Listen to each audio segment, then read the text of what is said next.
So, boys and girls, oh my goodness, we are starting on a very cool project. We are going to be using real clay from the earth, and we're going to be creating these planters for a little plant, or you can use it for something else. But you're going to see that next week you're going to be able to choose what kind of theme you would like for your planter. I was showing you before some funny little creatures. Here are some different face options that you could choose if that's something you want. And you'll be able to see that some of them are playful, some of them are a little more realistic. Some have kind of a neat base on them to make them a little taller, or there's little feet.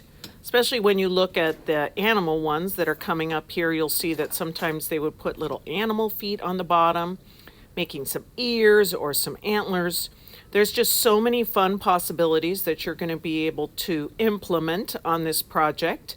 And in order for you to do it, you do need to understand how to use clay and how it's going to be working into our kiln. So what we're going to be doing here is today you are going to have a name tag. I want you to put it on your shoulder for safekeeping so that later on you can put that label on the bottom of your planter. You're going to see that the chairs are tucked underneath the table with your aprons there. Leave the chairs underneath. And this is how each station will be set up with our placemats. At each station there is a bucket that's going to have rulers and rolling pins there for you. And you're going to be taking one of the placemats and you're going to set 2 rulers on either side, making sure that you don't overlap someone who's maybe across the table from you. You're going to put the rolling pin on top of each of the rulers. You don't want it to be that one of the rulers is too far out and your rolling pin is touching the table. You want it that way so that your clay is rolled out evenly. Now when you get your clay, you're going to set it in between those 2 rulers. Get any other tools that might be in the way, just kind of scooch those over. And you are going to take the rolling pin and roll. You're most likely going to want to stand up, and you want to be careful that the clay doesn't go on the ruler. You also want to make sure that the ruler doesn't slide out and that you end up rolling like this. Again, because you're going to have one side of your clay get too thin. Now, as you're rolling, you must be occasionally picking up your whole clay and flipping it. Here I am doing a little replay for you, where you are going to pick up the slab and flip it over. This will allow it to roll out faster and it will keep it from sticking to your placemat. This little rectangle is going to help you to know how large you need your slab to roll out to be. So if you're applying pressure and standing up and really pushing down on your rolling pin, you're eventually going to get it that your rolling pin is right on top of that ruler and you have rolled it out beautifully, except for the fact that if you put your rectangle on there and it doesn't fit, what do we do now? Well, you're just going to steal from yourself. You're going to steal from the areas where there is not, the clay that you don't need, and you're just going to tuck it behind where you need it to be. Once you've done that, you'll take your rectangle and move it off to the side, and you'll take your rolling pin again and put it on there to see if it's big enough now. Again, keep picking it up and flipping it over. You'll thank yourself later because it won't be stuck to your placemat. So here I've got it all set up. I'm going to put my rectangle on top of there. And this is where you're going to be using something called a needle tool. It's called a needle tool because it's sharp like a needle. I've never had a problem with my students using this or deliberately poking someone, which is great because a lot of times people don't recommend kids using these, but I literally have not had a problem because my students are very obedient. And you're going to love the needle tool because it cuts the clay so nicely. You're going to want to hold it straight up and down like a flagpole. No kind of leaning it over like a pencil. Straight up and down. And it just slices through your clay so nicely. And you're going to end up with a rectangle. You're going to take those extra pieces and just peel them away. And you're going to be left with just this adorable, ready to go rectangle. Now, again, pick it up, flip it over. You're going to love it that you did that. You're going to keep those scraps off to the side. And now it's time for us to wrap it around this tube. Now, we don't want the clay to stick to the tube. So you're going to get a piece of paper towel. If it seems like it's not very big, it's probably that it needs to get pulled out one more time. You're going to take that tube, you're going to rest it on top of the paper towel, and you're going to roll it until it's all the way rolled up. When you set it down, if it kind of flips out a little bit, just tuck it back there. And that's eventually what your clay is going to get wrapped around. So let's look at this again. You've got your rectangle. You wrap your tube up in that piece of paper towel. And then you're going to lay it flat on your rectangle, making sure it's right smack dab. You don't want it over to the side, right in the middle. And then you're going to pull it up almost like you're wrapping that tube in a blanket. If the two sides don't meet up, that means that maybe you're just a little bit too loosey-goosey and you want to wrap your clay up a little bit more. Once it overlaps a little bit, you're going to gently smear that clay so that it becomes part of the other one. Some kids think it's funny to bang it really hard or to hit it with their fist. If you do that, it's just going to stretch out and you're going to end up with a mess. So please be careful with your clay.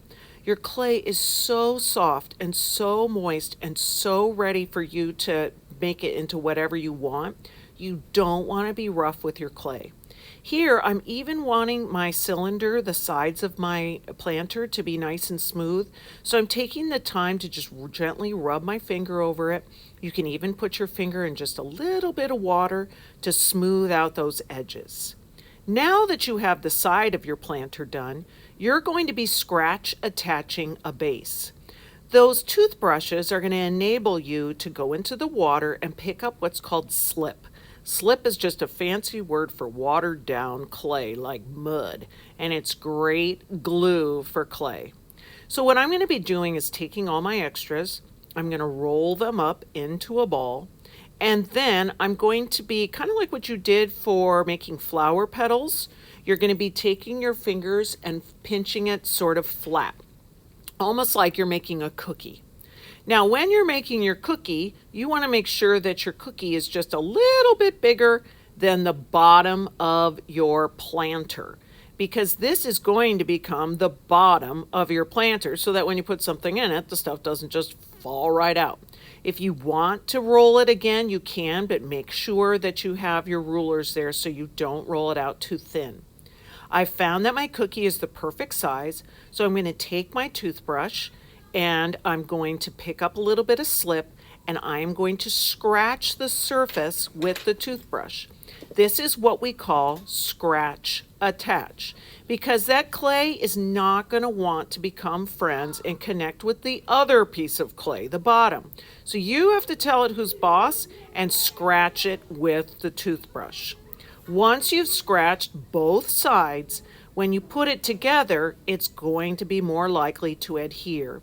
But I'm going to show you, and I'm going to prove it to you here in a second, that when you attach it and you lift it up a little bit, you're going to see that it still wants to separate a little bit. You're going to have to push it together just a little bit, and then you're going to use that needle tool to trim it off so that the bottom, your cookie, is exactly even with the base of your planter. Once that's finished, you're going to tip it off to the side a little bit.